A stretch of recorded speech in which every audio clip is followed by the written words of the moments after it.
श्री शिवाय नमस्तुभ्यम। हर हर महादेव। हरियाणा फरीदाबाद में IMT ground sector number 66 में स्कंदेश्वर शिव महापुराण कथा शुरू हो गई है। गुरुजी पंडित प्रदीप मिश्रा जी द्वारा यह 5 दिवसीय शिव महापुराण कथा वाची जा रही है, जो कि 4 से 8 नवंबर तक दोपहर के 1 बजे से 4 बजे तक आस्था और यूट्यूब के माध्यम से देखी जा सकती है।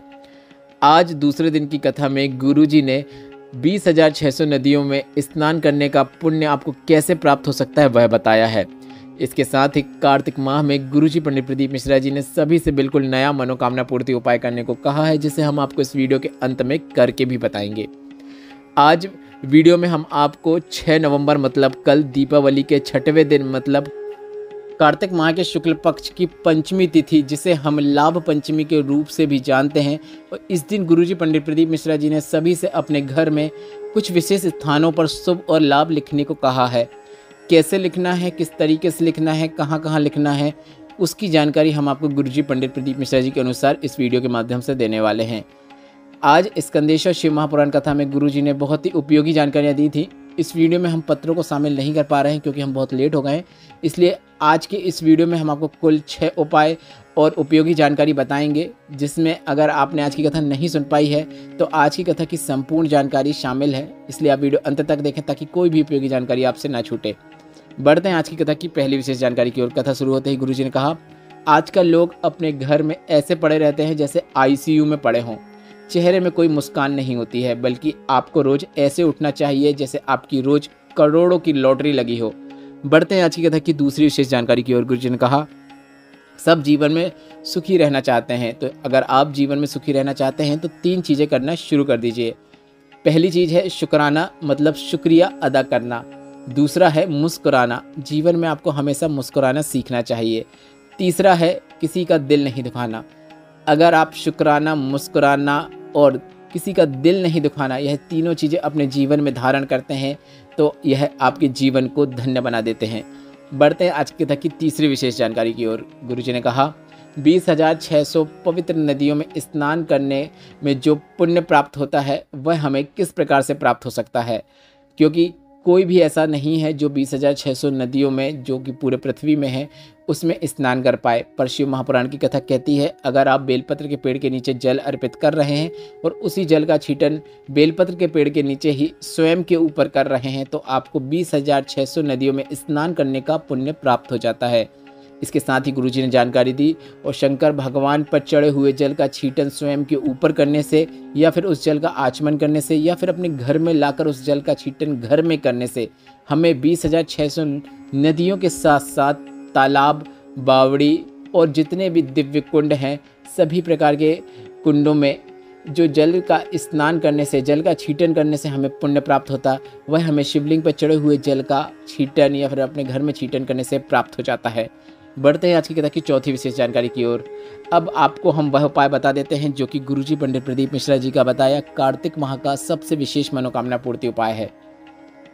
वैसे तो गुरुजी ने यह विशेष उपाय पूरे कार्तिक के महीने में करने को कहा है, पर अगर आपने अभी तक नहीं किया है, फिर भी अभी आपके पास मौके हैं, कुछ दिन कार्तिक माह में शेष हैं, तो आप आने वाले सभी दिनों में इस सरल और आसान उपाय को अपने जीवन में अवश्य धारण करें। यह कार्तिक माह का ऐसा मनोकामना पूर्ति उपाय है जिसे आप अगर कार्तिक माह में करते हैं तो कार्तिक पूर्णिमा तक ही आपको आपकी मनोकामना पूर्ण होती हुई नजर आने लगती है। इस उपाय को करने के लिए आपको 1 कलश जल और 1 चावल का दाना मतलब 1 अक्षत को लेकर भोलेनाथ के मंदिर में पहुंच जाना है। सबसे पहले आपको शिवलिंग में सभी जगह जल अर्पित कर देना है, मतलब गणेश भगवान के स्थान पर, शरण कार्तिकेय भगवान के स्थान पर, माता अशोक सुंदरी के स्थान पर, शिवलिंग के कटी भाग मतलब माता पार्वती के स्थान पर, अगर ऊपर जलाधारी बंधी है तो उसमें, और अंत में पूरा जल आपको शिवलिंग के ऊपर अर्पित कर देना है। शिवलिंग में सभी जगह जल अर्पित करने के बाद आपको 1 चावल का दाना, टूटा हुआ नहीं होना चाहिए, इस बात का आपको विशेष ध्यान रखना है, पूर्ण चावल के दाने का ही आपको उपयोग करना है। तो आपको 1 पूर्ण चावल का दाना शिवलिंग में जो माता अशोक सुंदरी का स्थान होता है वहाँ पे अर्पित कर देना है। इसके बाद श्री शिवाय नमस्तुभ्यम बोलते हुए, या फिर नमः शिवाय बोलते हुए, या फिर ओम नमः शिवाय बोलते हुए आपको अपनी मनोकामना भोलेनाथ से बोल देना है। बस इतना ही करना है। मनोकामना बोलने के बाद एक बार और श्री शिवाय नमस्तुभ्यम बोलिए और अपने घर आ जाइए।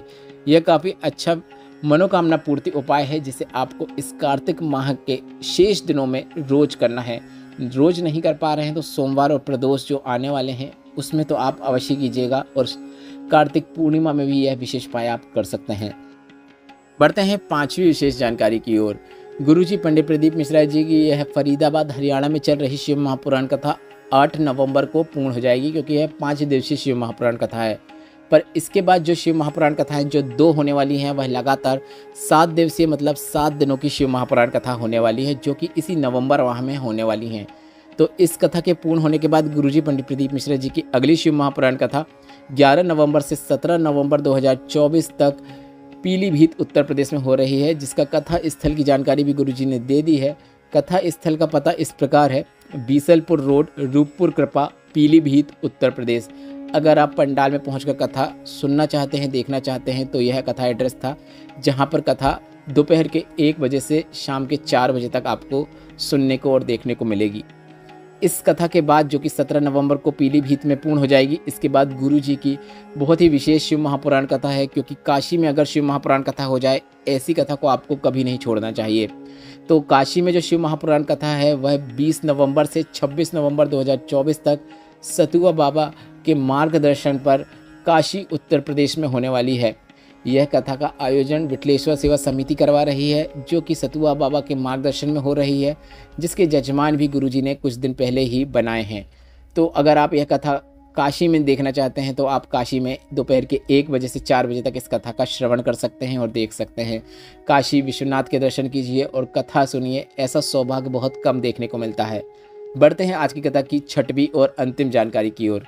गुरुजी पंडित प्रदीप मिश्रा जी ने सभी से दीपावली के बाद आने वाली लाभ पंचम में एक विशेष उपाय करने को कहा था। यह उपाय की जानकारी गुरुजी ने पिछले वर्षों की शिव महापुराण कथा में दी है। हम आपको बता दें, दीपावली के बाद कार्तिक माह की शुक्ल पक्ष की जो पंचमी तिथि आती है, 5वां दिन होता है, उसे हम लाभ पंचमी या लाभ पंचम के रूप से मानते हैं। इस दिन आपको अपने घर पर कुछ विशेष स्थानों पर गुरुजी ने शुभ लाभ लिखने को कहा है। गुरुजी ने कहा है, अगर आप अपने घर में कुछ विशेष स्थानों में शुभ लाभ इस प्रकार से लिख देते हैं, वर्ष भर आपके घर पे गणेश भगवान के साथ साथ रिद्धि सिद्धि और माता लक्ष्मी की कृपा विद्यमान रहती है। कहाँ कहाँ लिखना है पहले आप वह समझ लीजिए, और उससे पहले आप यह समझ लीजिए कि आपको लिखना कैसे है।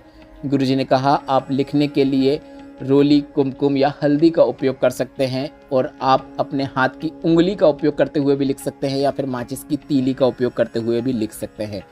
शुभ लाभ लिखने के लिए जो अच्छे स्थान गुरुजी ने बताए हैं, गुरुजी ने कहा, आपने जहाँ पर माता लक्ष्मी का पूजन अर्चन किया होगा, आपका घर में का जहाँ मंदिर होगा उसके पीछे ऊपर दीवार में आप शुभ लाभ लिख सकते हैं। दूसरा स्थान गुरुजी ने आपके घर का मुख्य द्वार के दोनों साइड शुभ लाभ लिखने को कहा है। शुभ और लाभ लिख रहे हैं तो आगे पीछे दो डंडी आपको खींचना बहुत आवश्यक है। इस बात का आप ध्यान रखें। जैसा आप वीडियो में भी देख सकते हैं, हमने भी खींचा है। इस प्रकार से 2 डंडी खींचना बहुत आवश्यक होता है, जिसे आपको इस शुभ लाभ को लिखते समय लाभ पंचम में विशेष ध्यान रखना है। तीसरा स्थान गुरुजी ने बताया, अपने घर की अलमारी में या फिर तिजोरी में भी आपको शुभ लाभ लिखना चाहिए। कुछ लोग अपने घर में माता अन्नपूर्णा के स्थान में किचन में भी शुभ लाभ लिखते हैं। और 5वां और अंतिम स्थान जो है व्यापार वाले स्थान में, जहाँ पे आप पूजन करते हो, या फिर व्यापार के मुख्य द्वार के ऊपर भी आप शुभ लाभ लिख सकते हैं।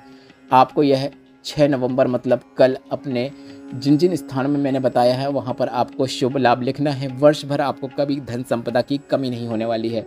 गुरुजी का बताया विशेष उपाय सिर्फ और सिर्फ दीपावली के बाद आने वाली शुक्ल पक्ष की पंचमी तिथि मतलब लाभ पंचम में किया जाता है। इस वीडियो में बताया गया उपाय से संबंधित अगर अभी भी आपके मन में कोई प्रश्न है तो वे प्रश्न आप कमेंट बॉक्स के जरिए पूछ सकते हैं। मेरे द्वारा दी गई जानकारी अगर आपको थोड़ी सी भी उपयोगी लगी हो तो इस वीडियो को लाइक करके कमेंट बॉक्स में हर हर महादेव अवश्य टाइप कीजिएगा। श्री शिवाय नमस्तुभ्यम। हर हर महादेव।